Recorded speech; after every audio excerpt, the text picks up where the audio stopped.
and collaboration. So now it's my pleasure to introduce our speakers for the evening. Dr. Melanie Janzen is an associate professor at the Department of Curriculum Teaching and Learning at the University of Manitoba, and she holds a PhD from the University of British Columbia. Her research explores the interrelated workings of power and discourses, particularly as they relate to the construction of identities of teachers and the ongoing marginalization of children. As a former classroom teacher, she's committed to research that centers perspectives of ethics and responsibility and ways in which we can challenge that which is oppressive within the school system. So Melanie will be our first speaker. I'm going to introduce everybody though before we get started. Michelle Kowalchuk will be our second speaker, along with two other speakers. And Michelle began working at the Manitoba Advocate for Children and Youth, MACY, in 2018. And she's the program manager for advocacy and youth engagements programs. Prior to this, Michelle worked at the Healthy Child Manitoba office, HCMO, as the program and policy consultant for Manitoba in the area of adolescent development. In this role, Michelle focused on developing policy, programs, and resources to support sexual health, suicide prevention, and mental health promotion, including a one-year secondment to the Canadian Mental Health Association as their youth mental health specialist. In the HCMO role, Michelle worked with many sectors, including education. She worked with our committee, in fact, our CFS Seven Oaks School Division Committee, health, justice, as well as community and Indigenous partners.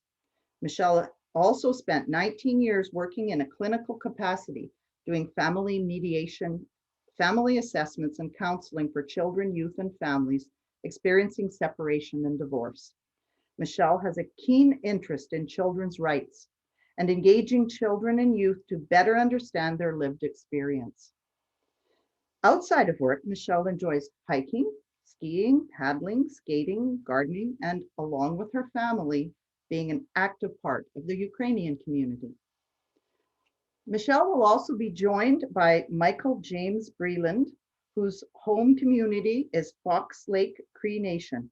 Michael has been a member of MACY's Youth Ambassador Advisory Squad since 2019, and his interests are PC gaming, meditation, and supporting children's rights.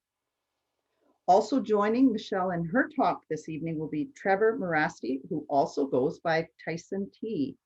His home community is Thompson, Manitoba. Trevor has been a member of MACY's Youth Ambassador Advisory Squad since 2019, and his interests are making rap music, acting, and helping others through his art. Be wonderful if we hear some rap music tonight, Trevor. And our final speaker this evening will be Maria Godoy. Maria is Acting Deputy Manitoba Advocate at the Manitoba Advocate for Children and Youth, where she oversees investigations, research, and quality assurance. She was born and raised in Argentina and moved to Canada when she was 14 years old. Maria began her role at MACY as a researcher and served also as Program Manager of Research and Quality Assurance. She's published numerous reports on human rights issues affecting children and youth in Manitoba, including youth homelessness, solitary confinement, infant mortality, and more. Maria holds a master's in science in evidence-based social intervention from Oxford University, where she received distinction and an award for her work on the long-term effects of sexual exploitation on South African orphans of HIV/AIDS. Her main interests are her family and dog, cycling, and coffee. Maria is a passionate advocate for children's rights. We'll begin by having Dr. Janzen speak for the first 20 to 30 minutes, I believe, and then proceed directly to Michelle Kowalchuk with her colleagues, followed by Maria. And then we will be open for questions. But when you have a question throughout the webinar, please put it into the Q&A section. You can chat with each other in the chat section, but I will read out the questions at the end for our speakers, and they can answer those at the end. So if you have questions throughout, please feel free to put them in the Q&A section. I'll compile these and pose them later. Our speakers have agreed that this session can be recorded, so I think it might be actually being recorded right now. Please join me in welcoming our speakers tonight.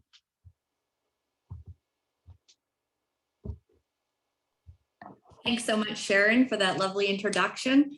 Also, I just wanted to, thanks to Kathy Levine, our principal investigator on our research projects, and all of her miraculous grant writing that she does. She's been a pleasure to work and to learn from. So thanks, Kathy, for having me here tonight. As Sharon said, my name is Melanie Janzen. I'm an associate professor in the Department of Curriculum, Teaching and Learning at the University of Manitoba. And I've been working for a while now with Kathy and our research team in Seven Oaks School Division. And I'll be working on to share some of our findings tonight. Also, I want to just thank Dawn Sutherland, another co-researcher on this project, and Huang Kao for her support in getting the webinar organized and helping us with that. Also, thanks to Michelle Kowalchuk and her team from AC for being here tonight. It's going to be a pleasure. I'm looking forward to our conversation. I also wanted to acknowledge Treaty 1 territory. For those of you who don't know, I am in Winnipeg right now. It's always kind of hard to know on Zoom from where we're all zooming in from. These are the original lands of the Anishinaabe, Cree, Oji-Cree, Dakota, and Dene peoples, and homeland of the Métis Nation. And I would just like to invite participants who are here tonight, the attendees, if you are coming from afar, perhaps from traditional ceded or unceded territories elsewhere, please feel free to acknowledge the land from which you are zooming in from in the chat if you wish to do so. I'm also wondering a little bit about the audience and the folks' interest in this topic. I see lots of names that are familiar to me in the chat, colleagues from the field and also from the Academy. And I'm just wondering if you're comfortable doing so, if folks wouldn't mind popping into the chat, what is their professional or personal interest in the topic of kids in care? So are you a teacher, a social worker, a researcher? Are you working in an NGO or a government organization? Are you part of a foster biological family of children or youth in care, a foster parent, or are you a youth in care yourself? I just think it would be nice for me to be able to get a sense of who's in the audience. And also just for us to all, perhaps in a weird and virtual way, get to know our group a little bit. So, oh, great. Oh, this is fantastic. Thanks for doing this. I'm really appreciating it. I'll just give folks a second to kind of keep up with that chat. I'm also going to turn my timer on so I don't go on too far or for too long. Okay. I'll share my screen.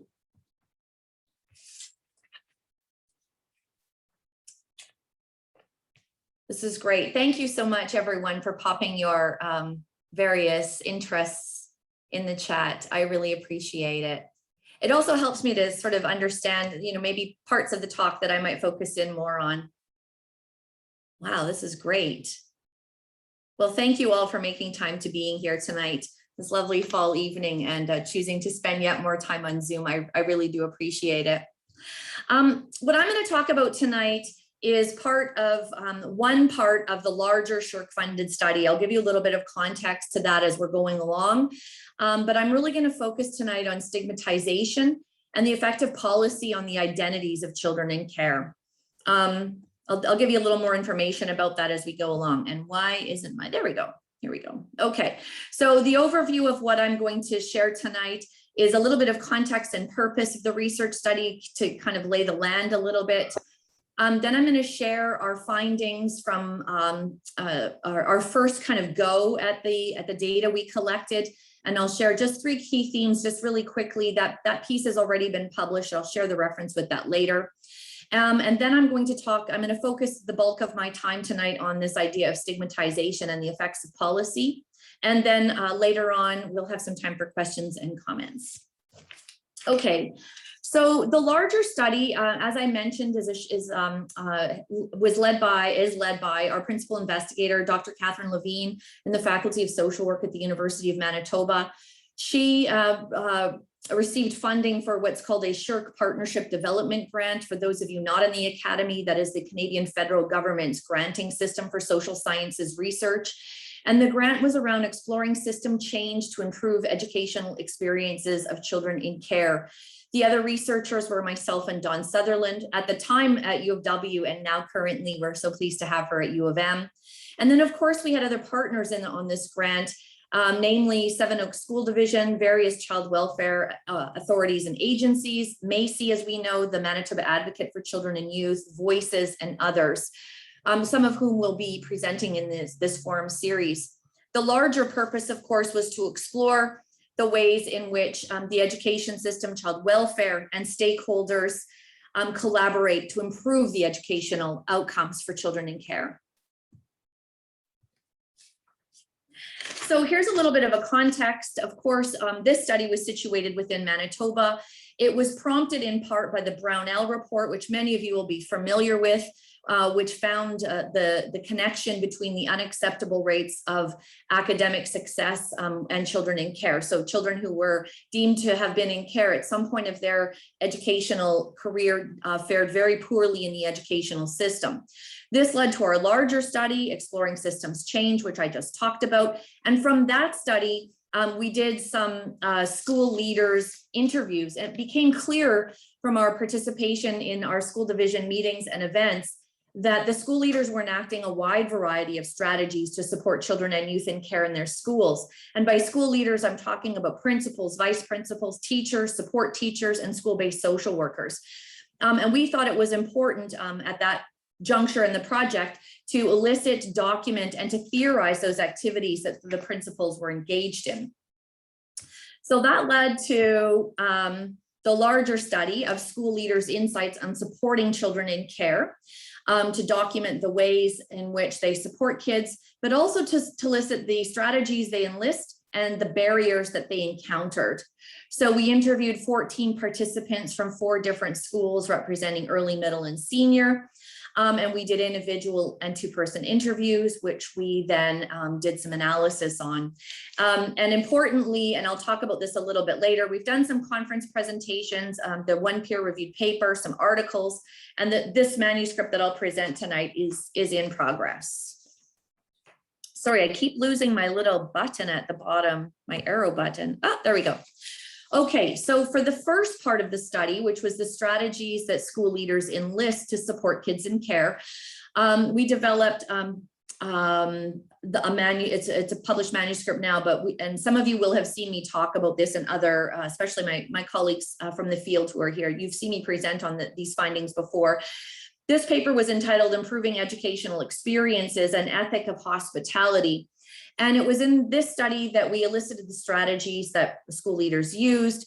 And it was 3 main findings that we came up with here. But it's important that that I identify that these findings were informed by an orientation towards ethics. So something that we called an ethical engagement between educators and children. And it's a relationship, importantly, that's not premised on knowledge transmission, which is often dominates educational systems, but rather is premised on values of dialogue, listening, and learning. And a key philosophical concept that we used to engage this data in our theorizing was that of hospitality. Now, at first glance, this idea of hospitality might seem quite simple in that hospitality could be understood as a gracious host receiving a guest. However, in the philosophical sense, the one informed by Jacques Derrida, it's a metaphor that's much more demanding. In Derrida's hospitality, he means it as an infinite gift without exchange, that there's no expectation of reciprocity. And so although the host, in this case teachers, would welcome the guest, in this case a student or a child in care, they do so with an awareness that the guest may change the space into which he or she is received, that the relationship between the guest and the host is entirely asymmetrical, in that the comfort of the host is of no concern. Or as Rutenberg, a colleague from UBC, bluntly explains, whether or not the host feels comfortable in the presence of the guest is entirely irrelevant. So in this paper, we looked at the ways in which the participants articulated not new, but reconceptualized language and understandings of children. So trying to move away from stigmatizing and devaluing language of those kids, and really trying to humanize and particularize individual children's experiences. We also looked at or categorized some of the findings into something we called everyday responses, where we saw the multitude of ways in which the school leaders advocated and supported kids in their everyday actions and efforts. This included everything from lunches with the principal to access to resources and all sorts of ad hoc and incidental supports.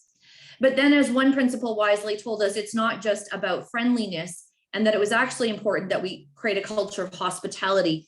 And in this sense, the school leaders made efforts to reform school cultures and practices, including school-based policies and practice changes, things like revising intake meetings to welcome meetings, the ways in which they scheduled courses for high school students, the workspaces that they offered, and the development of programming for kids, for bio families, and for foster families.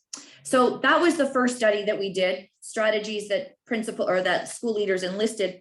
And what I'm going to share tonight, and what the bulk of the talk will be tonight, is focused on the barriers that they experienced in trying to do so. To do this, I want to just briefly talk about some of the theories that I'm thinking about in regards to stigmatization. And I'm working with some ideas around post-structural theory and discourses. I'd say the most important thing that we need to think about here is what Stephen Ball tells us, and he talks about discursive strategy. So when we think about discourse, we're talking about text, language, events, artifacts, and practices that speak to wider social processes of schooling, such as the production of the student, the purpose of schooling, and the construction of the teacher. So what I'm really interested in here is the ways in which the discourses of policy, so the language and the ways in which those are implemented or enacted, how do those things help to produce the experiences that students and teachers have in schools?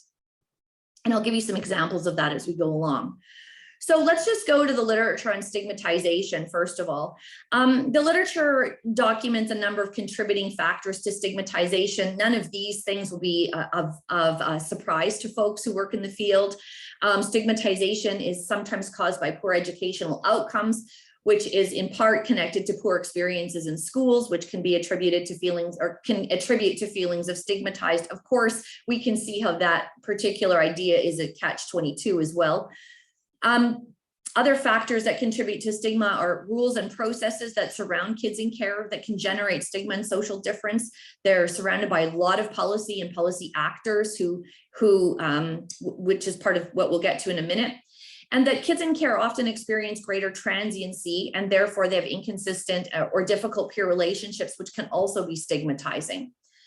The literature also talks about, the profession's various responses to stigmatization. So there's often clinical treatments that are aimed at supporting children in care, particularly in regards to the capacity for children to develop resilience, their tolerance for difficult experiences, and how to support their ability to develop supportive relationships. And while I appreciate the importance of supporting kids in care and responding to their experiences, I'm also concerned about approaches to stigmatization that orient the problem as being as within the child. And instead, I want to look at or change our attention to stigmatization of kids in care away from attitudes and behaviors of teachers and peers, and away from pathologizing children. Rather, and we can see this here in this language, that we have to work at children's capacity, their tolerance, their ability, as if stigma is, their fault and their problem. Rather, I want us to consider from where stigma originates. And in doing so, I want to direct our attention to the ways in which policy discourses constitute experiences of stigma for children in the first place. Okay, so let's get to some of the data. Where does stigma originate, and kind of what does it do? So this is Samson, a high school teacher. And just to be clarify, I never asked about stigma in any of the interviews. So when you see it come up, or the ways in which participants talked about that, that's unprompted by the word stigma. I never use that word in the interviews. So this participant says, stigmatization, that's something that we've been reflecting upon and trying to figure out how to remove stigmatization, but also build up those individual students' pride. And so it's about removing any negative nomenclature to being in care. And here we can see how stigma operates. The first of these ways in which the school leaders were sensitive to the fact that children might feel stigmatized by being in care.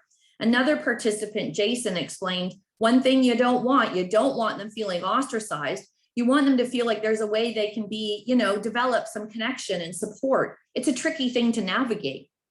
And Mark, a high school principal, explained how he got caught, that was his word, trying to navigate these tricky situations when kids are in care. He said, I made the comment to this new kid, I'd like to introduce you to this teacher who supports kids in care. And that was a big mistake. They didn't want to be associated with that. The kid said, no, I'm good, leave me out of that. And in these examples, we see how the school leaders are conscious of not wanting kids to feel, their word, ostracized by being identified as being in care. Here is Adam, a high school principal. There may be some of that mentality in these kids, problem kids. There are often some of these kids in care. So they might be stigmatized within our school. That can happen. Usually there's some things happen that's a legit concern, but it doesn't take much, and snaps his fingers. It's like, oh, it's one of those kids. And this is the second way that stigma operates. And that's the ways that others attach stigma to children in care. Adam explained that the teachers sometimes assumed that some students' negative behavior was a factor of being in care, which created a stigma or an association in some teachers' minds that being in care meant students would be behaving badly. The school leaders were conscious that for children in care, the stigma was experienced both as a sense of shame and as a shaming by those around them. Being aware of this was useful in that it could help the school leaders mitigate this sense of stigma. And as Jason said, it's a tricky thing to navigate, and you don't want to ignore it. It is a tricky thing, to be sure. How do we navigate stigma? From where does it originate? What gives it power? And what does it ultimately do? Whoops, something just happened on my screen here, which is very alarming. Okay, am I still okay? Someone will tell me if I'm not. Yes. Okay, thank you, Huang. Okay, so let's move to this idea of enactments of policy. So unlike more traditional views of policy implementation, Stephen Ball contends that policy is enacted. It is an enactment in which circumstances are created, enlivening creative, sophisticated, and complex processes within contexts. Policy as an enactment is a way of understanding that policy can be interpreted and translated and reconstructed and remade. It is a dynamic and a complex process, processes that are peopled and that produce various roles and actors. So in analyzing the school leaders' experience of the barriers they encountered when supporting children in care, I considered the ways in which policy influenced these experiences and how policy had been interpreted and translated by the various policy actors, and what this says about how policy maintains educational inequity for children in care. So in the next few slides, I'll consider the ways in which policy enacts stigma and works to constitute the identities of children as stigmatized, and how stigmatization is an effect of this policy enactment. So in the following slides, I'll share 3 enactments of policy and how these policies constitute particular experiences for children. So the first one is an enactment of deficit. This is Kathy, an early years principal. Well, I think the first thing is the mindset, and that when we're talking with a social worker, we're not just like, what's wrong with this child? Because that can be, if they're really trying to hold on to a level of funding for a child in care, they may come into a meeting with the school trying to present them in this really sort of deficit way. The participants observed the ways in which students were often described by teachers, social workers, foster parents, and others through lenses of deficit. In some systems, the students' lack or their need, or their perceived lack or need, can be how corresponding supports are allocated in education and in child welfare systems. That is, students who are determined to have a greater amount of need, often determined by pathologized behaviors, cognitive, social, or emotional deficits, those students might be eligible for additional supports. These supports might mean additional educational assistance in the classroom, additional access to resources, perhaps respite care for foster families. Importantly, and even though the province has discontinued the use of most application-based funding for children in care, these discourses persist. The discourses of policies such as these reverberate through practices that continue to objectify and pathologize students. Need equals gain in regards to supports. So materially speaking, when school supports and resources require an application or a demonstration of need, the need reinforces the concept of deficit and disadvantage. Of course, those working with children in care should and do attempt to secure the best level of supports for kids. This isn't about individuals' enactments of that necessarily. What it's about is the ways in which these discourses that reside in policy require that supports are provided through this deficit approach. So the discourse of policies and funding require that supports are provided if and to the extent to which the child in care is determined to require them. I'll pull this all together at the end, I hope. So enactments of erasure. This is Diane, another earlier support teacher. The biggest policy that gets in the way is the publication of kids' work and having their voices included in anything that might be remotely publicly shared. So for example, we have a school event coming up and classrooms are presenting different things they've been working on. The kids in care have no permission to share anything. So the kids in care in kindergarten can't be video recorded like the rest of their class. With the kindergarten kids, we were looking to record them in a quiet space and have the video playing, but then that becomes a video shared in public and we don't have permission to do that. Most of the participants expressed frustration with this particular policy regarding media consent, which is intertwined, of course, with policies related to privacy of information and protection of identity.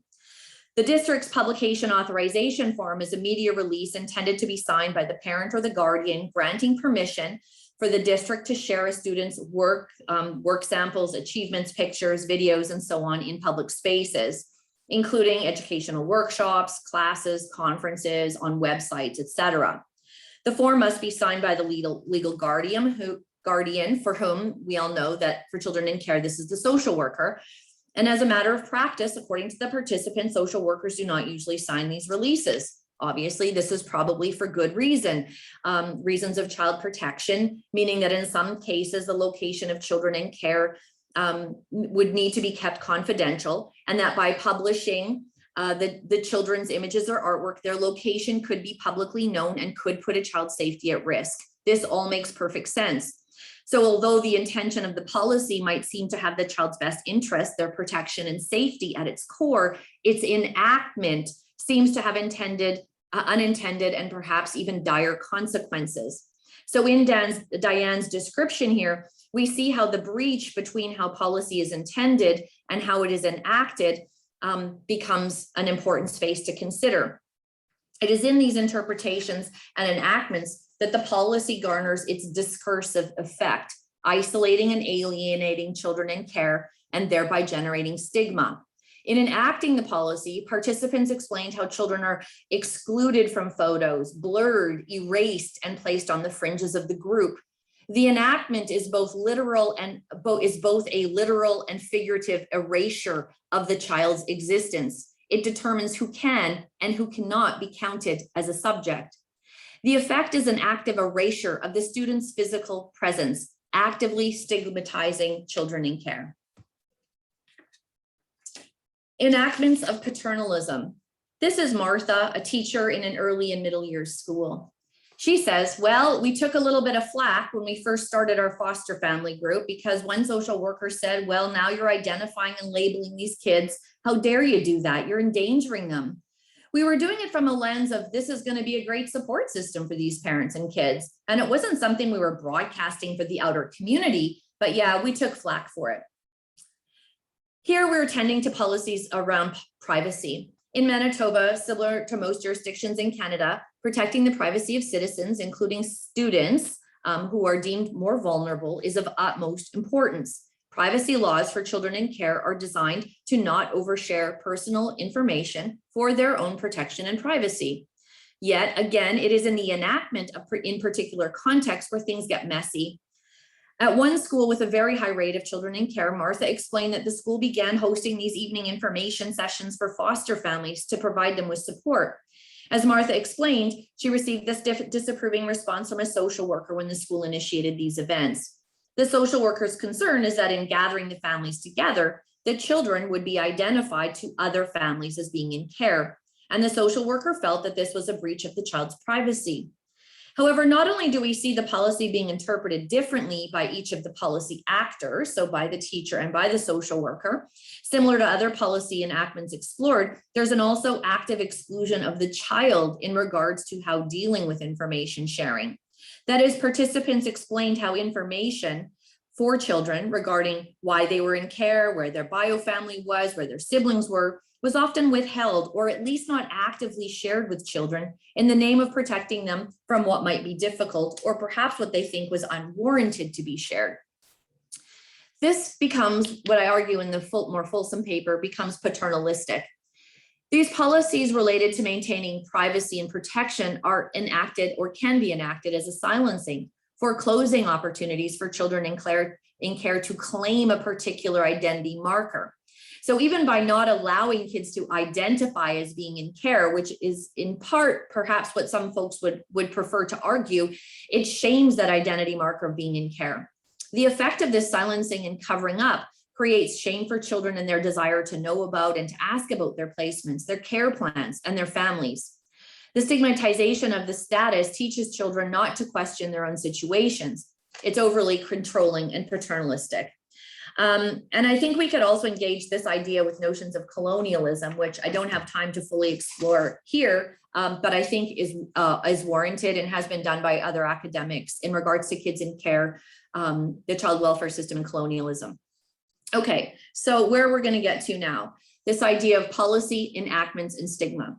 So what I've tried to illustrate here in this brief time are the particularities of these movements between policy and the outcome of stigma, the ways in which policy constructs, erases, and silences the subject.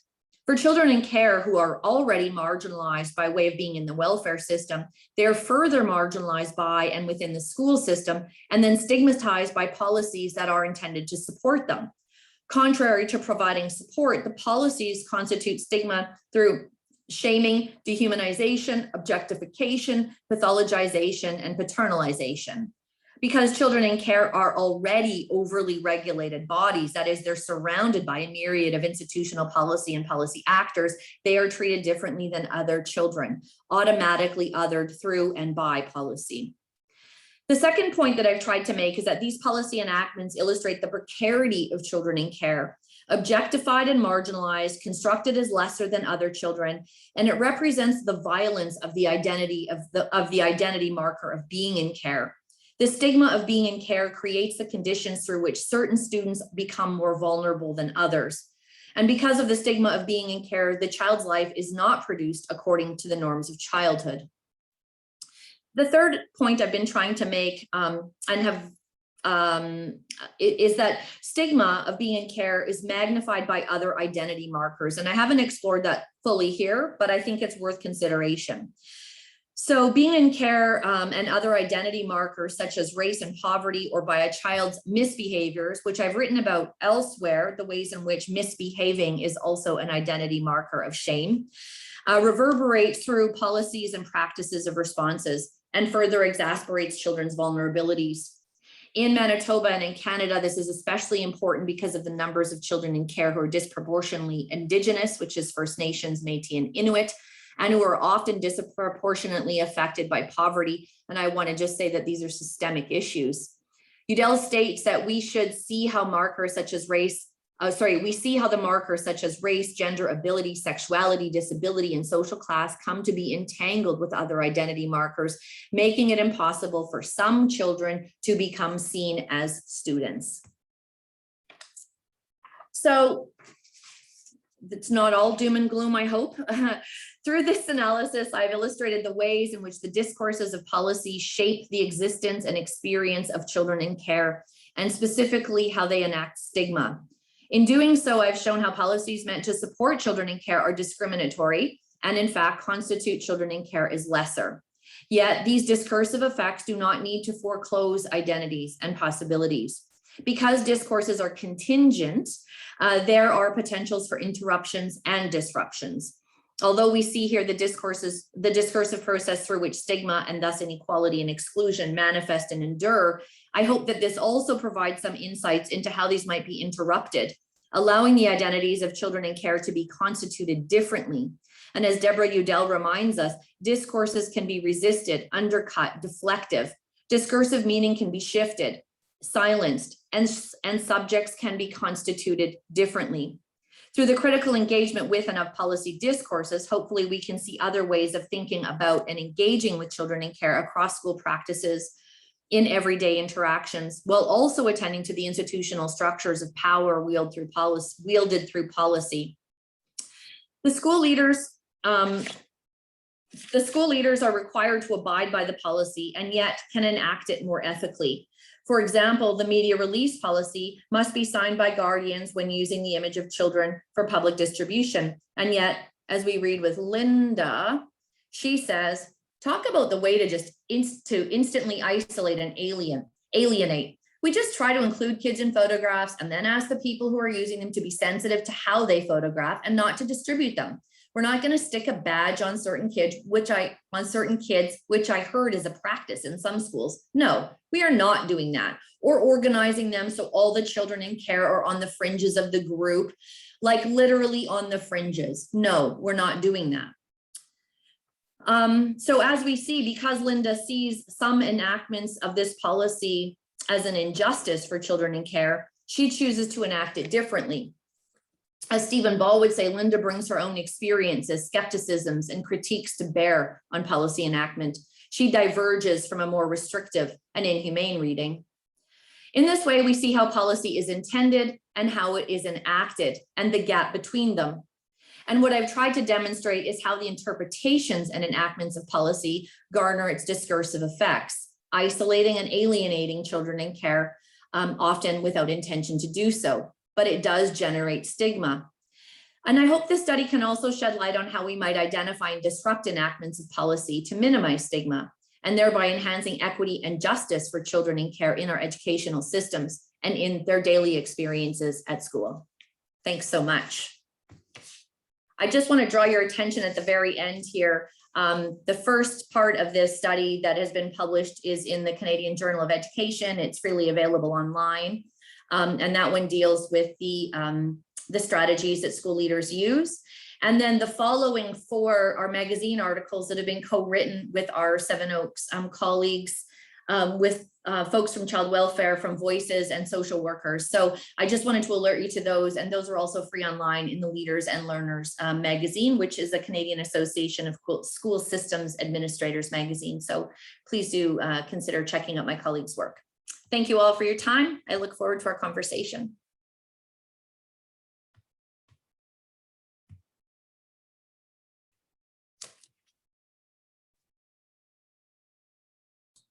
Hi, is Sharon back or? I am. Oh, okay. You're I not did on all my screen. introductions already. No. So our next speaker will be Michelle Kowalchuk with her colleagues. So I did introduce them already, so I think they can begin. Sounds good. Thank you.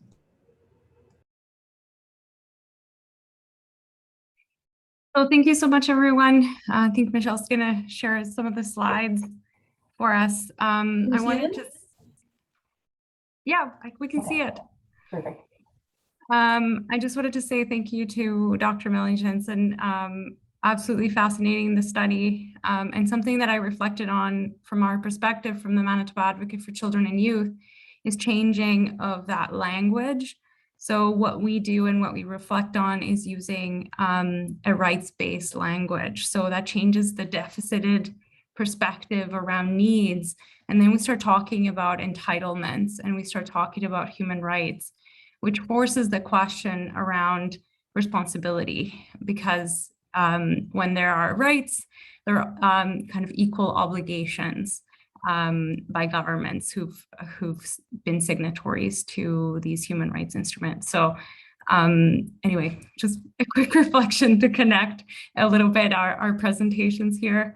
Thank you so much for the invitation. Today, we're going to be presenting information from the perspective of the Office of the Manitoba Advocate for Children and Youth. We'll talk a little bit about the work of the Manitoba Advocate, We'll discuss challenges that Michelle sees in the advocacy services program, and then some of the findings of our own research investigations that we conduct as well. And finally, and absolutely the best part of this presentation is going to be hearing from Michael and Trevor today, which I am really excited about as well. So moving on, I would like to start by acknowledging that the mandate of our office extends across the province that is now called Manitoba. As an office, we live and work on the original lands of the Anishinaabe, Cree, Oji-Cree, Dakota, and Dene peoples, and on the beautiful homeland of the Métis Nation. We strive every day to dedicate ourselves and the public resources we're given to making meaningful contributions to the lives of all children and youth, but especially to the lives and experiences of First Nations and Métis youth in our province. We do this by listening to the voices and opinions of First Nations and Métis young people in our work, ensuring our staff team reflects the diversity of the families we serve, consulting with community members outside of our office, working in collaboration with the diversity of Indigenous people of Manitoba, and overall ensuring our office embraces and our work reflects a philosophy of continual learning and growing in a spirit of reconciliation and collaboration. If you'd like to learn more about how we're working towards reconciliation, we have recently released a reconciliation framework that's available online. So we've sort of gone through the introductions, so perhaps we can move on to the agenda. Again, we'll talk a little bit about the Manitoba Advocate, then talk about the advocacy program and the cases that are coming through. Then the Child Death Reviews and Investigations Program, and finally hear from Trevor and Michael. So I'll move on and turn it over to Michelle, who will start our conversation. Thank you. Hi, everyone. I just want to mention that we had a little bit of a technical problem before we started today. So I actually have Michael and Trevor with me in the room. So when it comes to the time that they're going to be speaking from their own experience, we're going to have to do some musical chairs here to make sure that they're in the camera, because right now you can see me and you can't see them. So what you see in front of you now is just a bit of a depiction of our office, the Manitoba Advocate for Children and Youth. We are an independent office of the Manitoba Legislature, and most of the designated services that we provide advocacy support in or that we review fall under the 5 departments that you see in front of you: families, justice, health, education, and the newly created Department of Mental Health, Wellness, and Recovery. The designated service areas that we can provide services in are child welfare, adoption, disabilities, education, mental health, addiction, victim supports, and justice. And we've only been able to do that since 2018 when our new legislation came into effect. So when we do advocacy or when we are reviewing services in our investigations or through research, we can sort of intervene at any level. So, directly with service providers, with the department, and even with the minister when we need to. What we do here at the Advocate's Office is we provide direct services to children and youth, and either individually or in groups through our Advocacy Services Department. As Maria mentioned, we have we also do systemic advocacy, which is kind of more like system level advocacy, child death reviews and investigations. We also have a research and special report, a research department, I guess is the best way to put it. And through that, we provide a number of special reports, which Maria will talk a little bit about later. We also have a youth engagement program, and Michael and Trevor, who are with me today, are part of our Youth Ambassador Advisory Squad. And the acronym for that is YAS. So that's the piece in brackets there. And they'll say maybe a little bit more about that before they speak. And we also do some public education, and a lot of the public education that we do in the office is around the United Nations Convention on the Rights of the Child promotion, because that's also within our legislative mandate, and also on advocacy generally and what kinds of services we can provide to kids and youth throughout the province. We also do projects, and one example of that is the Thrival Kits. I'm not sure if folks have heard about the Thrival Kits, but it's a collaboration between our office and the Canadian Mental Health Association. And it's a mental health promotion program for kids ages, I guess, actually grades 4 to 6. And it's mostly provided through schools. And that particular project came out of our work, a number of reports that our office did around suicide in the province. And the Thrival Kits was seen as, the importance of mental health promotion in schools, and Thrival Kits came about as a result of that particular finding in the reports that we did. So move on to the next slide. So as I mentioned a few minutes ago, one of the pieces that's important to the work that we do is to highlight the United Nations Convention on the Rights of the Child. So what you see in front of you are 2 articles that speak to the importance of education in that. So that this is sort of what guides our work when it comes to working with kids who are in the education system. Article 28 and 29. And that is the right to a quality education that every other Canadian child has, regardless of school location, and that your education should help you develop your talents and abilities, respect your identity, language, and values. And for a lot of the kids that we deal with who come to our office and ask for advocacy support, those are some of the pieces that are often missing for them when they come to the education system. And actually we get referrals both from kids who are feeling like the education system isn't meeting their needs, and also from educators who feel like the child welfare system isn't meeting their needs. So there is a lot of crossing between those 2 particular areas in the work that we do. So some of the concerns that we have dealt with in our office, and this is both within the advocacy program as well as through our research and our special reports. Chronic and severe absenteeism, suspensions, expulsions, and dropouts, education access for children with disabilities, and behavior concerns. And some of this we can see relates to what Melanie talked about earlier in terms of the misbehavior that is often identified in school. We see a lot of barriers to school enrollment here actually, and also just listening to the voices of kids and youth. So both Maria and I will talk a little bit more about that, both from kind of the advocacy perspective as well as what's come up through our research and our investigations. Ooh, I did not want to do that. Oh, there we go. Sorry about that. So in terms of our advocacy program, so it's since 2018, and that's when education and some of the other designated service areas were added to our mandate. Prior to 2018, we only really dealt with child welfare matters. So since 2018, we have had about 360 cases where school absenteeism has been identified as a problem. And some of those are with very young kids who are like grade 1, grade 2, where they're not in school for like a year or 2. And basically absent from school entirely.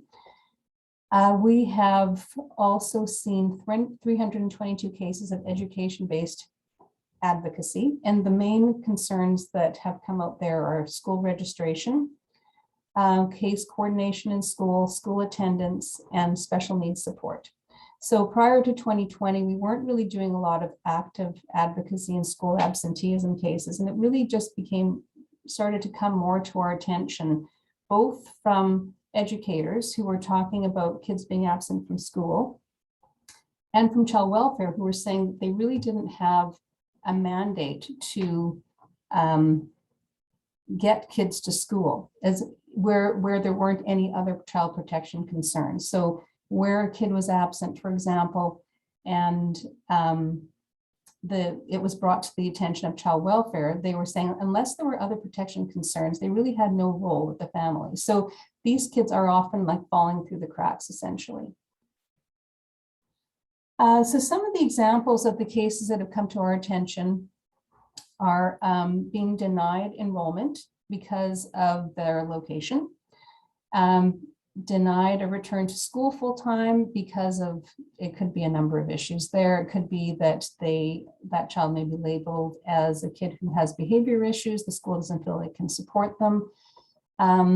Yeah, there's a number of different kinds of scenarios in that one.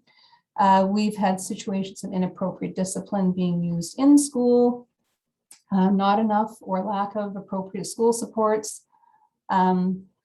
Foster parents required to arrange transportation when the child is living in the catchment, but sort of far away from the school.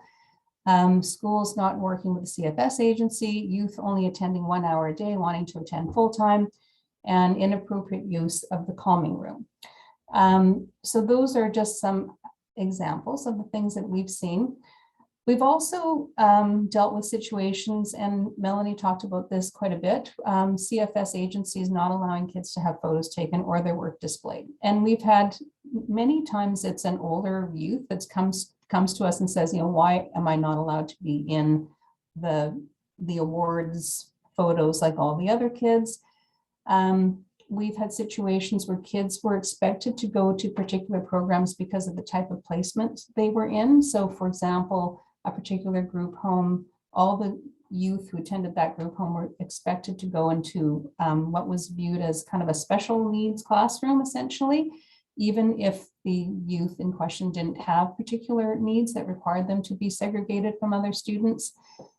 And as I mentioned, the absenteeism issue, even where CFS is involved. So often where CFS has an open file, the kids are, we're hearing about absenteeism, and CFS feels like they're not really sure how to handle supporting a family to get the child to school. So that becomes an issue where we become involved. Sometimes CFS isn't viewing education as a priority. So they're saying, you know, we have more important things to do with this family, and education is the last thing on our list. And we're saying, you know, education needs to be the first thing on your list, or one of the first things on your list, because we know that getting an education really improves the trajectory for a young person. And if they aren't able to achieve that, that has a lifelong implication for them. We've also seen situations where youth are being denied an AYA, which stands for an agreement with a young adult, kind of an extension of care in CFS. And because they aren't attending school. So the CFS will say, you know, we're not going to support you anymore because you're not going to school. So one of the case examples that I can give you a tiny bit more detail about is a child in care that we were working with had a placement breakdown, which required a relocation in the middle of the school year. And this becomes complicated for schools because it becomes, you know, if the child isn't living within the catchment anymore, they want that child to be moving out of that school, but the child is already kind of attached to the school and wanting to remain there. So the school indicated that the child was out of the catchment area, had to be transferred, but the child was undergoing a whole lot of transitions and was doing very well in the school. And so we were able to support the child to stay in that school, and a plan was developed to keep the child there until the end of the school year. They did eventually have to move, but at least they didn't have to move in the middle of the year. And we do see that a fair bit with kids in care, where a placement changes and all of a sudden school has to change too. So they're not just experiencing one loss, but they're experiencing multiple losses at the same time, which is really difficult. And it has a huge impact on their ability to kind of continue to learn effectively and feel like things are stable. I'm going to turn it over to Maria.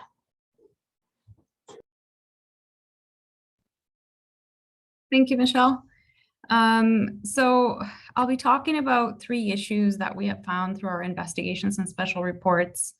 Again, you know, following what Michelle was talking about, chronic absenteeism was a primary concern. We've also looked at suspensions and expulsions, and finally bullying. So those are the 3 pieces that I'll talk about today. The way that we define chronic absenteeism is missing 10% of the school year. And when absenteeism exceeds 20%, it's designated as severe chronic absenteeism. And so chronic absenteeism has been recognized as a serious public health issue. And it's an early warning sign that a student is requiring supports. So the reasons for chronic absenteeism can include poor health, poor mental health, family and work responsibilities, transportation issues, bullying, homelessness, undiagnosed cognitive vulnerabilities. And in the case of Tina Fontaine, which is an investigation that was released in 2019 by our office, it was the death of a parent, so grief as a reason as well. We know that school absenteeism can have serious consequences for the child. So in the short term, lack of attendance leads to challenges in learning and achievement. And over time, school absenteeism can increase the risk of dropout in one study by 35%. So absenteeism can also increase the risk for violence, injury, substance misuse, psychiatric disorders, and is associated with long-term loss of earning potential as adults. So addressing chronic absenteeism is essential for the fulfillment of the right to an education. And in fact, Article 28 of the UNCRC, which Michelle referred to before, speaks specifically about the responsibility for governments to address school attendance and dropout rates specifically. So an example that I'll talk about today is Tina Fontaine. So as you can see in the chart, it's a history. So we mapped out the attendance rates from kindergarten until she dropped out of school. So we can see in the orange, that's chronically absent rates. And then in the red, you see severely chronically absent rates. So we looked at the school records and administrative records. There were interviews with service providers as well. And what you can see is that consistent with the literature, we see that every chronically absent year was followed by Tina was not promoted to the next, so there was a repeated year. So you see that in grade 1, in grade 3 as well. So in October, 1 month after Tina began grade 5, her father died by homicide. And in the weeks and months following her father's death, Tina's absenteeism increased. There were months where she had no recorded attendance. In fact, there was a transfer to another school during that period as well, and periods of very severely chronically absent. So the following year, she was no longer attending school on a regular basis and missing 57 days of school in one term. And in fact, that was followed by a suspension. And then finally, she never returned to school following that suspension. So what we found through the review of the file was that there was no digitation or automation of the attendance rates. There was no opportunity for service providers to recognize early the patterns in absenteeism, and therefore there were no supports, right, being able to be provided. And in fact, part of the issue was changing schools. There was no information being shared around what was happening. And so we see this as a missed opportunity to provide supports to Tina and her family. So Tina's story is not unique. We do see this as a common issue in the investigations that are conducted by our office. Another key issue that I wanted to discuss is the issue of suspensions and expulsions. Is another theme. So out of school suspensions, we know have a detrimental effect on academic achievement and school dropouts. Suspensions do increase the risk that students fail the curriculum and double the risk that students will repeat a grade. So more suspensions are associated with worse achievement, even after controlling for differences between students. So we do see a pattern here of suspension use. And I don't have the rates here, but it would be interesting to know, be able to compare suspension use and sort of disciplinary practices for children in care. So the effects of suspensions extend beyond the classroom. So being suspended was found to increase the likelihood of criminal victimization, criminal involvement, and incarceration in adulthood. Sometimes people talk about this as the school to prison pipeline. And there's a lot of research out of the US around this specific phenomenon.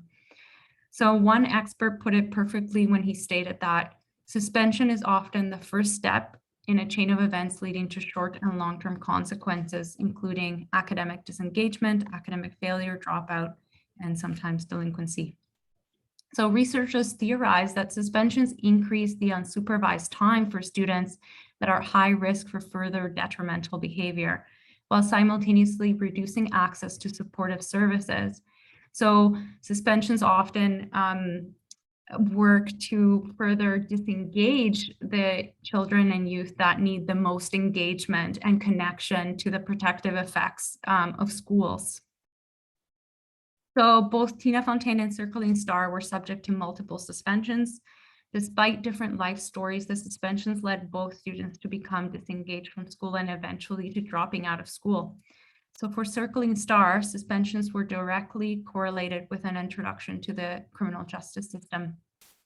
So for him, during his first year of high school at the age of 14, he was disciplined 11 times and suspended at least for 20 days. Most incidents were involved with a single teacher. We also see that a lot of the suspensions were due to minor infractions. For example, listing disrespect and refusal to comply with the teacher. And that in fact, during unsupervised out of school suspension time, Circling Star set some garbage cans on fire, and what ended up being the consequences of that was charges and criminal justice involvement. So on his second year of high school, he was disciplined 3 times and suspended for at least 68 days. And finally, during his third and last year of high school, he was suspended once and then never returned to school. So my third and last theme is bullying and mental wellness in schools. So the investigation of the death by suicide of Matthew was released in 2020 and outlined the effects that bullying had on his life. So a review of administrative records and interviews identify that bullying began when he was 11 years old and continued throughout his life.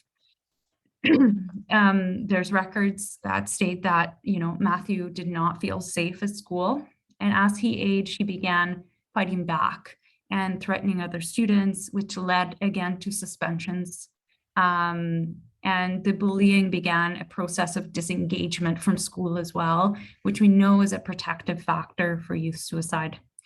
So while the school intervened, the interventions were not sufficient, and there were also gaps in documentation. So we're not fully certain about some of the pieces of what those interventions involved. So the investigation found that these interventions did not address the bullying or create the necessary conditions for Matthew to feel a sense of safety and belonging in a school environment. So as some of you know, the Manitoba Advocate can make recommendations to systems to make improvements to the effectiveness and responsiveness of those services. We also monitor implementation of recommendations made in these investigations and special reports. And we publish those on an annual basis. So the 3 recommendations I wanted to bring to your attention today. The first one was made in Tina Fontaine's report, which was about reviewing the measurement of chronic absenteeism in Manitoba with the goal of developing a province-wide strategy to address absenteeism through individual and family supports. We did find that the Department of Education, as of last year, was 50% compliant. There was a lot of work being done to develop a policy and directive around this issue. The second piece was recommendation 2 from Circling Stars report, and it was specific about conducting a review of the use of suspensions and developing a strategy that limits, reduces, and phases out exclusionary practices. And of course, this it does not include cases where there is, a very real risk of harm for folks in schools. And finally, from Matthew's report, we talked about a resource that was created by the Department of Education called Safe and Caring Schools, a whole school approach for safety and belonging. We recommended the promotion of that resource across schools in Manitoba. We have not yet looked at compliance or what has happened, but we will be publishing that information in the winter. So I'll pass it on to Michelle, and that was a summary for our investigations and research team. Okay, I've had to move my camera so I can get the boys in here in a second. But this is just some other things that have come to our attention as we're working in the areas of child welfare and education. Inadequately resourced schools and First Nations. And this is something we hear a lot from students in those communities. We hear it from teachers. We hear it from kind of everyone. Inclusion supports in Manitoba are often inadequate for kids with disabilities. So some divisions do really well with this, others do very poorly. The implications of systemic racism, colonization, and poverty. And this is something I think we'll hear a little bit from Michael and Trevor about. And we've also heard from our other YAS youth about these kinds of experiences and the impact of funding issues on outcomes for kids. And we see that both in CFS and in education. So where there's no funding, that means no services sometimes. So those are the kinds of things that we are coming across. And I'm going to get these guys to move around. So you've heard a little bit about Trevor and Michael. They are members of our Youth Advisory Ambassador Squad. Youth Ambassador Advisory Squad. I always get the A's muddled up there. Anyhow, so they have been, they're active participants. We have regular meetings. We do lots of, they do lots of consulting with our office on issues that are, that we're working on in terms of advocacy issues. We do some fun things too. And they're really important members of our team here. So they have agreed to share some personal stories of their experience of being kids in care in the education system. And we've kind of done it in a bit of a Q&A format. So I'm going to ask questions and they're going to talk about their experience. So Trevor, how about you move over here? I'm not going to move up and we'll switch spots here. Okay, you go there and we'll go closer. Okay. Hello. All right. Can everybody see them? Yes, so can you stop sharing it so that we can see here them by the. Oh, stop sharing. Okay, sure. Stop share. Go to the red thing. No, that one there, yeah. Okay. There. Yes. Okay, so this is Trevor. This is Michael. So I'm just going to kind of leap in with the questions and you guys can respond, okay? So first question, how do you think being a kid in care of CFS affected your school experience overall? Well, I definitely felt the boundary. Felt like there was a difference being a kid in care compared to other kids. And I wasn't the only one that felt this way too. I had other kids that I knew personally that were involved in care.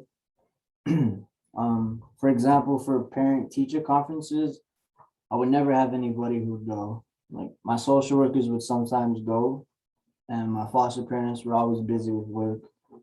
They weren't really interested in taking a parent role in my life.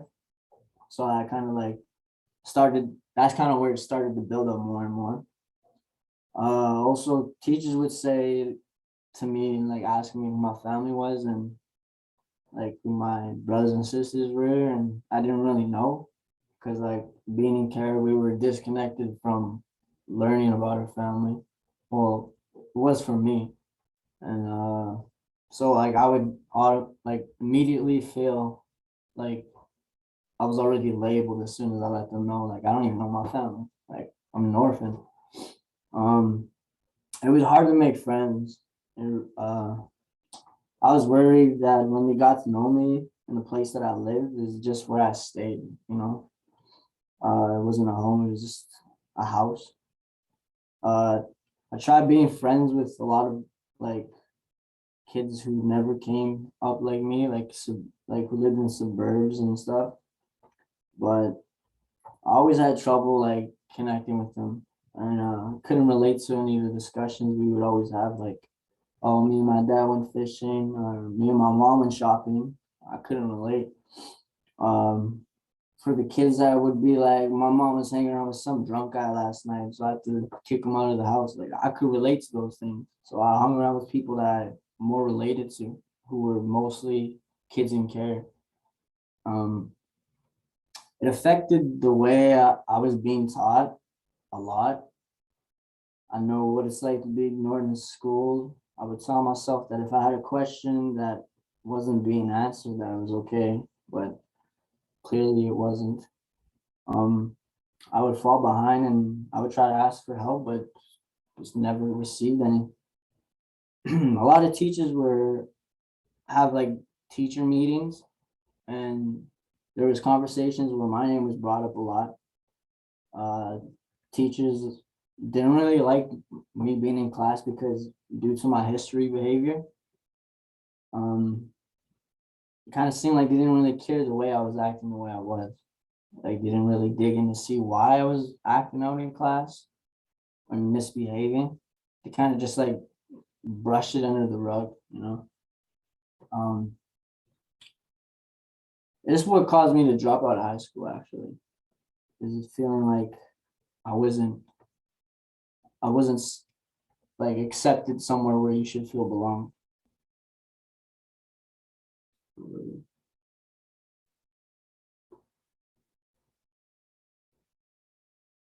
You hit the nail pretty good. You hit the nail, yeah, right on the nail. All that beginning.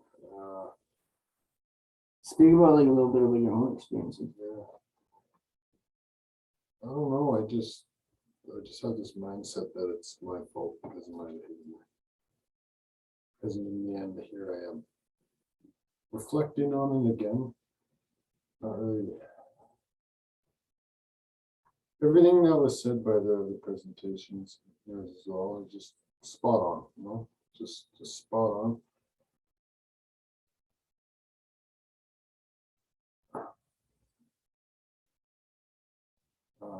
CFS controls everything. Education when you grow up, funding for this, your behavior, your file, what they write about you, what your parent writes about you, then what the worker writes about you, and then what the worker tells the school, and then so on. So if you're bad at home, worker knows, worker tells the school knows, more prejudice happens.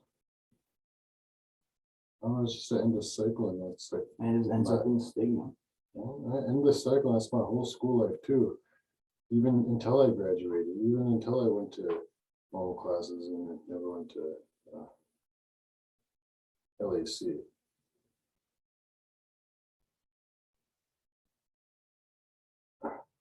It's hard to. I don't know. I just don't like recalling foster care because it's since I've aged out. That's when I've been born. Finally, in my life, in control of my life. Do what I want, say what I want, walk the way I want, get in trouble, and be at my fault for it. Because now everything I'll say is my fault. But everything in the past in foster care, I feel like a lot of things weren't my fault. But in the end, I feel like everything I caused, being in trouble, having behavior issues, being upset because I've been split from my siblings and then put in school right away and then still had questions, but was told, no, that's not what you do. You go to school now. That's your existence. In the end, it's hard to wrap my head around. It's not my fault for all those things that happened. But in the end, really, it was all my choice to act up, even though, but it was also the other people's choice. But it's so hard to, because it's prefixed. My life has been prefixed. So it's hard to speak freely because my life has been prefixed a certain way, preset up. Who I am now is who I am now. And that's what I've decided for sure. Everything in the past, everything they've written, everything in the files, everything that's affected me in school that was been involved with CFS, that's not me. And I don't want that to bear weight on my back. I'm tired of being referred to as the person with like the history of foster care and the foster kid and the former foster kid. And I realized I just want a normal life like everybody else. And that's what I wanted from the beginning, from when I was a child. And when I heard about this and I wanted to join Michelle with this, I started reflecting and wondering where it all started when I was a child, when I wanted to just be normal, right from when I was split up from my siblings. That's where it started. When I saw my brother get taken from me, that's where everything started. That's where everything dipped for school. That's where everything kept reflecting back to when I was first taken as a child. And I would like to say more details. I'd like to get more in depth on it. I feel like I can, but we don't really have all that time tonight. So, okay, so let's, so do you guys want to tell a little bit more about what you experienced in school?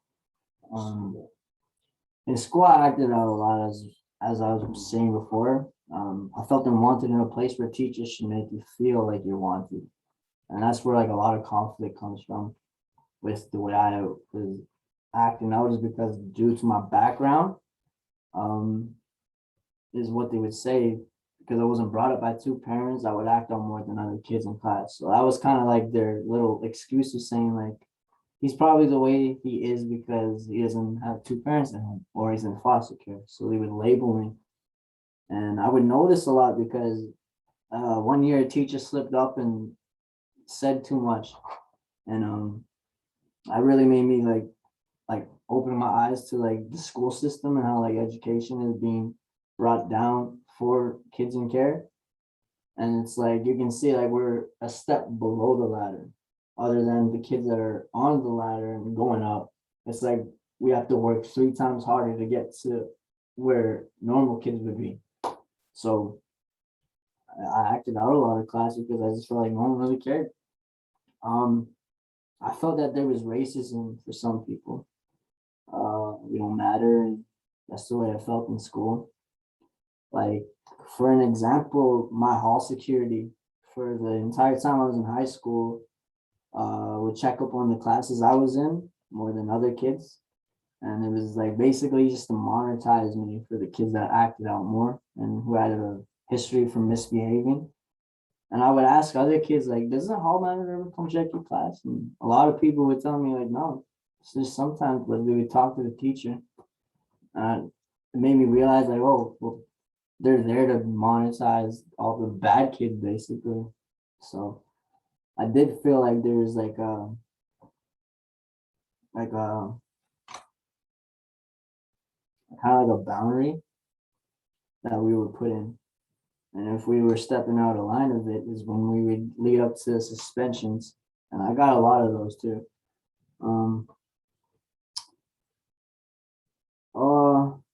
Even in classrooms for teachers that had personal like connections who knew other kids that weren't indigenous. So like, you know, they lived in the same area as each other, so they know their parents personally and they know the kids personally. So they would give more help to those kids than other kids would actually get in my class that I was in.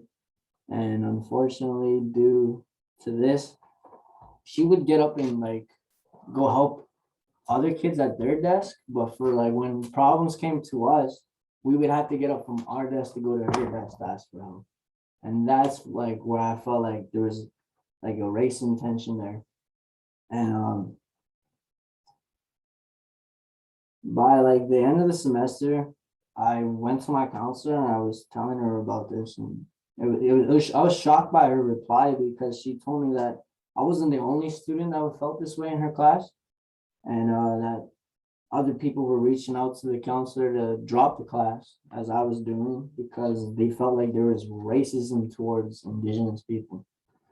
So that's like one of the reasons why I dropped out of school too, because the class that I was in was advanced math, so I had to take that to get my diploma.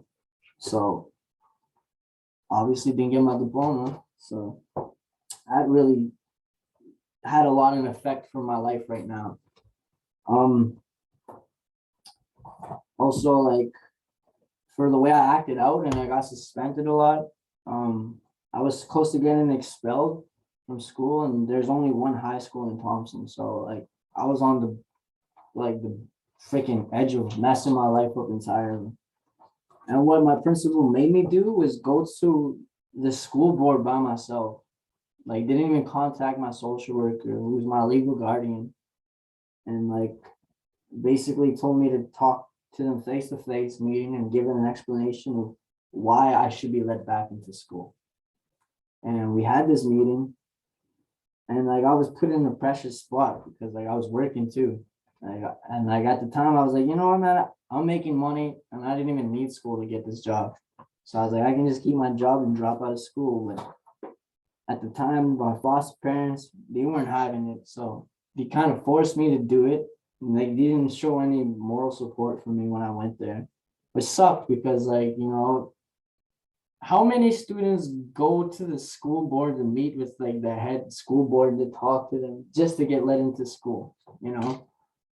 And that like just made me feel like, you know, like it didn't really matter what I did next. So of course, like I couldn't keep that mentality. So I went to the meeting, and the school board had some good things to say about me to my principal after he let me back in. And he basically said that I was a good kid who actually had a good head on his shoulders and who should be looked at with getting more support in school.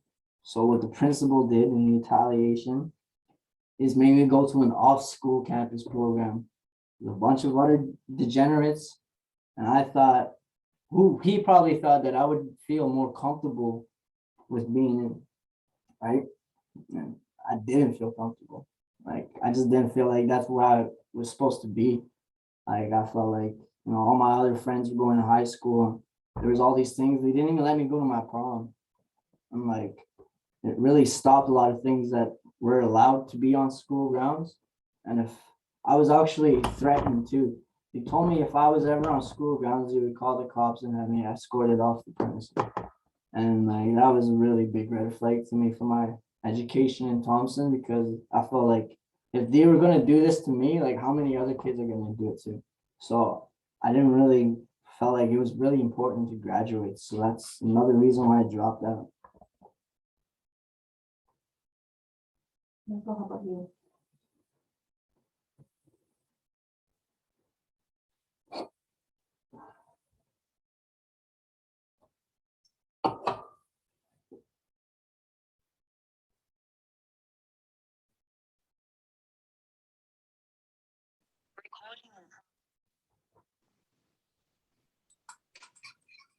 You want to talk to me?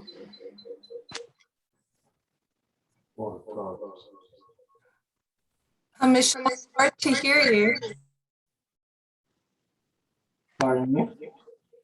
Can you hear us? Yes, now that's better. Thank you. Okay, sorry. Michael's just thinking. No. Do you want to hear the question again? Another question is, So how about what was the impact of the experience on you today? How about for you, Michael? I don't really know.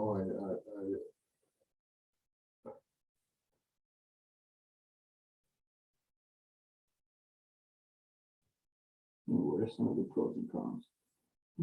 People tell me of my life not the foster parent world would be worse, so I guess that's an impact.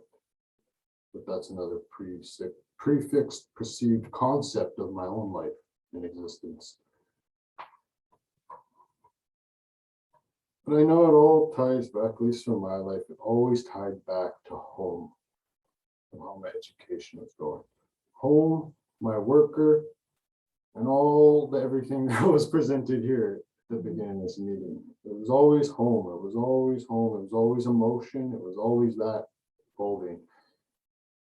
It was never, I never really noticed structural system things as a child, I always noticed the emotion as a child until my heart was closed out and beaten down by enough non-emotional adults, until my heart closed out and I realized how the world really works, not emotional. We be destructive to our mind and we act like bots and continue our schooling. And that, I think that's how I am now. I just accepted that it's my existence, it's my fault.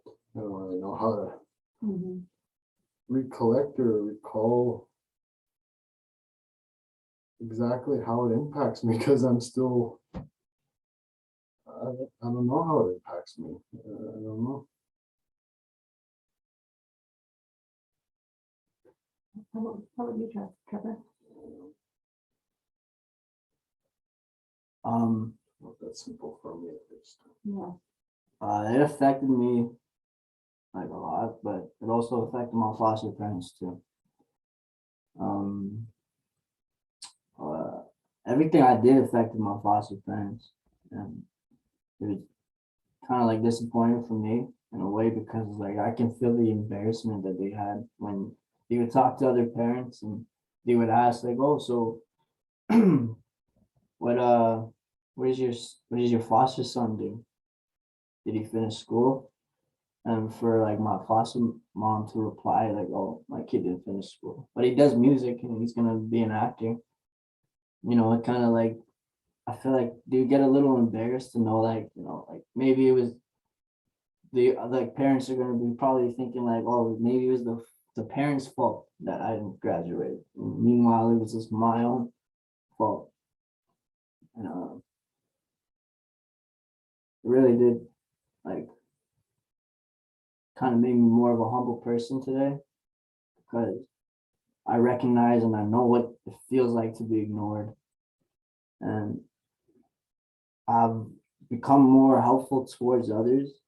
And in a good and bad way, it kind of made me a better person, but it still left a lot of hurt in my life that it's never going to go away. It's always going to be there. Like good things came out of it, but at what cost, you know? I was really suicidal throughout high school. And I kept feeling like I was failing and failing. Although like the way everything was set up for me and the way I was approached, it just made me feel like I wasn't doing good enough at like my own life and like being a good example for like the younger people that looked up to me. And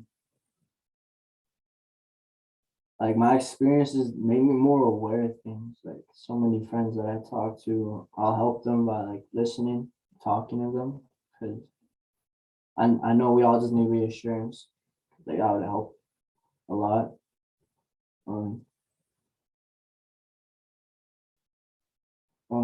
There's honestly like a lot of trauma coming from the experience of the way I was put through school and like the way how like at the time school was handling it.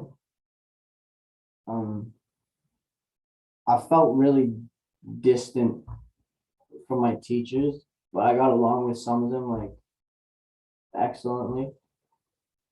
There's a couple of times where like I would be in class and I would break down like in class, like I'd hide my face or something, or I'd ask to use the washroom, keep my head down, I'd leave the classroom in tears. And the only thing like that really stood out to me is that some teachers would catch this and recognize it, and they would try to help.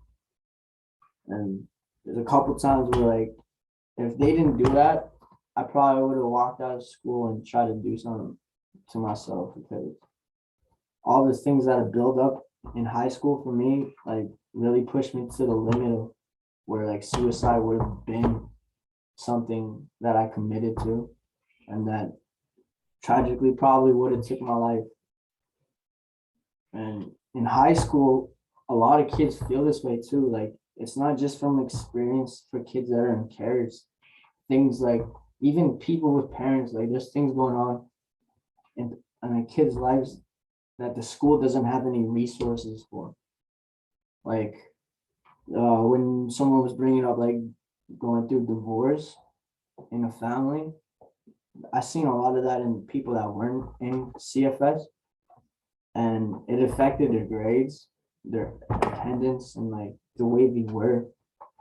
And like it stood out to me the most because that's what made me want to get into being with Yas and associating with Macy, because I wanted to give back to the youth, because I've never had anything like that growing up. So I think, you know, I would do something good with my life by leaving a footprint for the next generation to come up with. And I think that's like the impact my experience had on me. So we're going to wrap up in a minute, but I want to ask one more question. So what do you guys think kids in care need to feel successful in school? Attention. If you give attention to someone who thinks that the presence doesn't matter, there will be more of an outcome to that person than the other person you give attention to.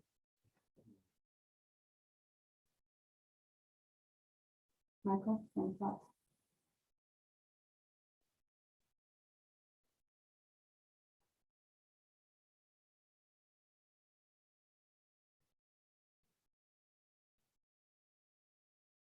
When I was a child, I was seeking truth in people when they spoke.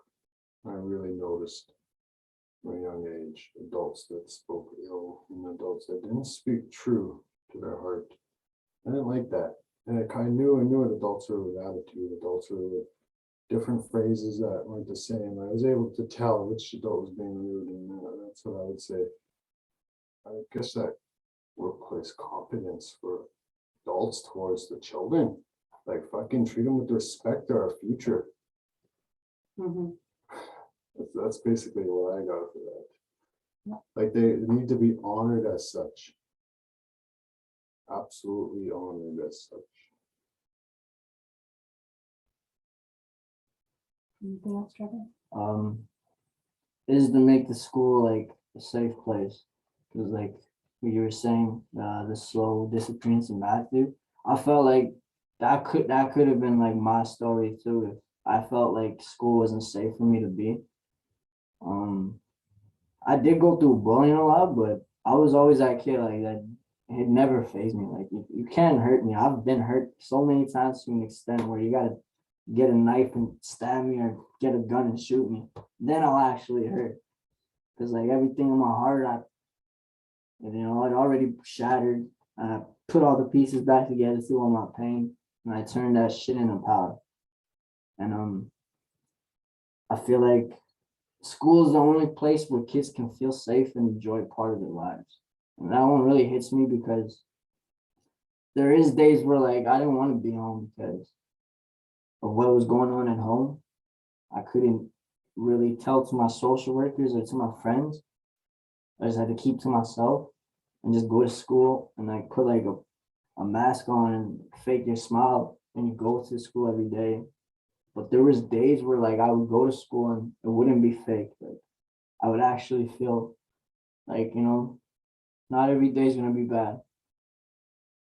And if it wasn't for like school feeling like it was a safe place for me to get away from things that like resolved on the outside of it, I don't even know if I would still be here. I probably went through like some of my toughest years in high school. I've lost a lot of friends. a lot of family members. And in a way, like school just like made me and broke me at the same time. And, yeah, like I think that's why I became more successful, is feeling that I can actually do something for my life, and I didn't need school to, like I didn't need the school teaching to make a difference in this world. Like I did it through music. Yeah. Anything else? You need, Michael? Let's switch spots. Okay, we're gonna do musical chairs again.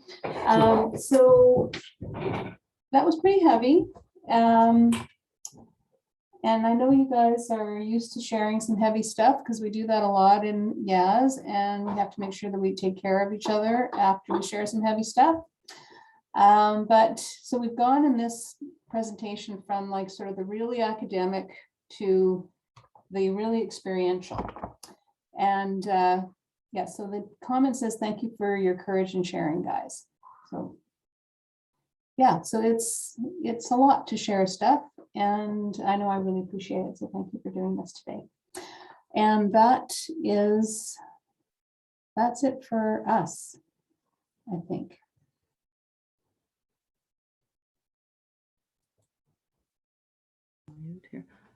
Okay, thanks to everybody, to all our presenters, and we do have a couple of questions. One from one of our attendees relates to Maria's presentation and refers to page 13 of the presentation. And it is, I wonder why we couldn't encounter the social work intervention immediately after the homicide of Tina Fontaine's father. So I know, Maria, do you want to address that? Yeah, I answered it in the comments, but basically, well, we're only able to see a very small piece of what could have been happening because we're limited by reviews of administrative records. But our findings suggest that the changing in schools at that time, also the gap in communication between the two schools, and the fact that there was no systematic way of identifying absenteeism at the time contributed to a delayed response. Basically, what we found is that schools didn't know what was happening. I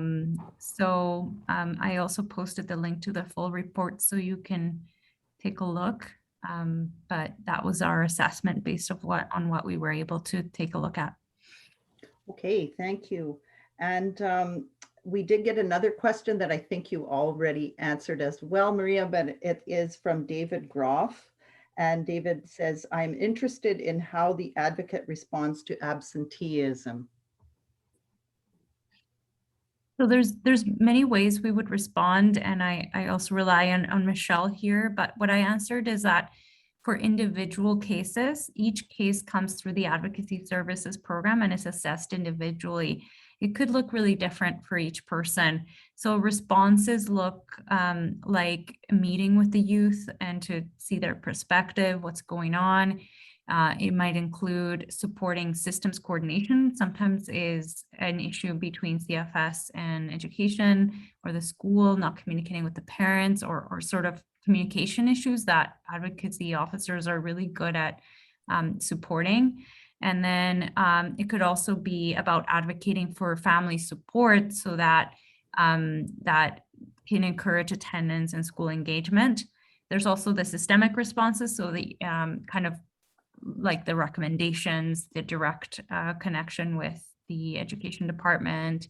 There might be policy issues, etc. But I'll let Michelle also contribute here because she's on the ground. Yeah, so the absenteeism issue is a really big challenge for us because sometimes it's really about whether or not the school is able to connect with the family, and they may really struggle with that because they've tried things and it's not working. Sometimes it's more often challenging when CFS is not involved, to be honest, because if CFS is involved, then they can become a partner and helping everyone try to bring that family to school. But where CFS isn't involved, then the school doesn't have the teeth to try to bring that family to the door. And CFS will often say there's no protection concerns, we can't help you. So those are the ones that really get lost for us. And so we'll try to work with the school to say, you know, what have you tried already, and try to offer some suggestions. Maybe is there a community partner that can help? Where CFS is involved, and CFS sometimes will go like, oh, we tried, but the parents didn't really want to bring them to school, or you know, something else that's not very helpful, then we might say to CFS, you know, school is really important. We think you need to take more of an active role in trying to get these kids to school. Can you put in a support worker? Can you put in a driver? Can somebody knock on the door in the morning? So we'll try to be really practical about some of the things that might help that family get those kids to school. But it is a huge challenge because it doesn't fall within the Public Schools Act other than to level a fine. And of course, when people live in poverty, you can level all the fines you like, but if they're not able to pay, it's not going to have much of an impact on them. And nothing in the CFS Act says that CFS can get involved when kids aren't going to school. So it's actually, there's a legislative barrier for us. And it's something that we probably need to work on a little bit more. And we are doing some things in that area, but there's definitely more to be done. Okay, thank you. And thanks to everybody. Kathy, do you want me to do thank yous for our speakers today? Please do, Sharon. Okay, I'm ready to Thank do you. it. I wasn't asked to necessarily, but just want to thank everyone today, all of our speakers and all of our participants, starting with Melanie. And I'd like to include Dawn and Kathy, Dawn Sutherland and Kathy as well, Kathy Levine, for excellent, comprehensive, and important research sharing today, Melanie. And we're really looking forward to the publication of more of your research, and as it's focused on the educational outcomes for children in care, because it's very important to us. So thank you very much for that inspiring presentation. Thank you also to Michelle, Maria, Michael, and Trevor for sharing of the excellent work that MACY does in promotion, support, and advocacy for children and youth in Manitoba, and for promoting youth voice. And in particular, I just want to close with a special thank you to Michael and Trevor, because we heard your voice and we need to listen to your voice. And there was a couple of things that you said that really I had to write down. And one, Michael, everything in the file is not me. There's so much written about students and students in care, and there's a file at CFS and there's a file at school, and that's not you. And that was a very powerful statement. And Trevor, you gave me kind of a visual of everyone climbing the ladder as kids are growing up. And if you're in care and if you have had a difficult time, you need to work 3 times harder, you said, to even get on that ladder. And what a powerful image that struck me. And I wrote down a few other things you guys said, but it was pretty amazing. So we really need to hear your voices, and we need to listen. Thanks, everybody. Thank you, everyone. Thank you, Sharon. Again, thank you, everyone, who attended tonight. Our next one, I believe, is in October on 21st. And now October 25th. October 25th. There we go. Okay. So hope to see you at the next one. And again, thank you to all of our panelists tonight. Have an excellent evening, everyone. Good night. Good night. Thank you. Good night, everyone. Thank you. Good Good night. night.